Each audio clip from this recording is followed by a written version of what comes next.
Welcome to Penrose Learning, where we make understanding easy. In this video, I will explain how to read a ledger statement step by step. First, let's understand its purpose. It's a detailed record of all financial transactions in an account over a specific period. You'll typically find your account number, the statement period, and a summary of activity.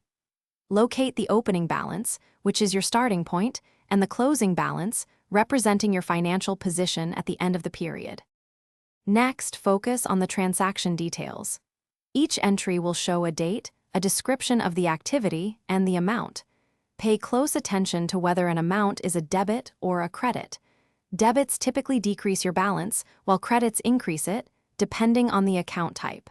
Carefully review each transaction, ensuring it matches your personal records for accuracy. Now, let's talk about balances and reconciliation. As you go through the transactions, you can calculate a running balance to see how your account changes. The closing balance on your statement should align with your own calculations. If there's a difference, it's crucial to investigate. Look for missing transactions or incorrect amounts to pinpoint the exact variance.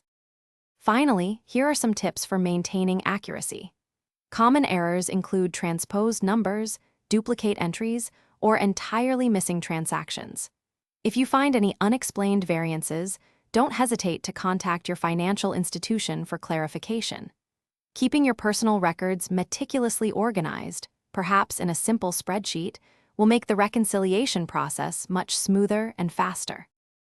Thanks for watching. If this was helpful, leave a like and consider subscribing. See you next time.